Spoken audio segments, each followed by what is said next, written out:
மேட்டூர் அருகே தொட்டில்பட்டி பகுதியில் கூட்டு குடிநீர் திட்ட ராட்சத குழாய் பதிப்பதற்காக தோண்டப்பட்ட குழியில் தேங்கியிருந்த தண்ணீரில் 2 சிறுவர்கள் மூழ்கிய சம்பவம் அதிர்ச்சியை ஏற்படுத்தியுள்ளது.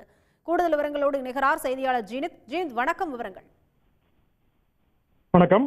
மேட்டூர் அருகே தொட்டில்பட்டி பகுதியில் கூட்டு குடிநீர் திட்டத்திற்காக ராட்சச குழாய் பதிக்கப்பட்டிருந்தது.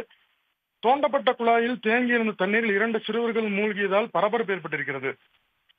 சேலம் மாவட்டம் மேட்டூர் அருகே தொட்டில்பட்டி பகுதியைச் சேர்ந்த மோகன் இவரது மகன் லத்திக் செலியன் 3 வயது மற்றும் அவரது உறவினர் தேசியகுமார் மகன் ருத்திக் செலியன் 4 வயது. இவர்கள் இருவரும் தொட்டில்பட்டி காவேரி கரையில் பகுதியில் விளையாடிக் கொண்டிருந்தனர். பாதுகாப்பற்ற முறையில் ராட்சச குழாய் திட்ட குழாயில் தேங்கியிருந்த தண்ணீரில் 2 சிறுவர்களும் மூழ்கிய போது அருகில் இருந்த பொதுமக்கள் ஓடி சென்று இருவரையும் மீட்டு மேட்டூர் அரசு மருத்துவமனையில் சேர்த்தனர். உடனடியாக அங்கு சேர்த்தவுடன் சிறுவர்கள் சிகிச்சை பெற்று வருகின்றனர். 2 குழந்தைகளுக்கும் மருத்துவமனையில் தீவிர சிகிச்சை அளிக்கப்பட்டு வருகிறது.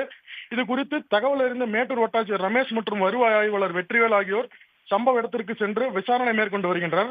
மேலும் இது குறித்து கருமலைக்குடல் காவல்துறையினர் வழக்கு பதிவு செய்து விசாரணை மேற்கொண்டு வருகின்றனர். ராட்சச குழாய் பறிப்பதற்காக தோன்றப்பட்ட உடனுக்குடன் செய்திகளை தெரிந்து கொள்ள சன் நியூஸ் பெல் ஐகானை கிளிக் பண்ணுங்க.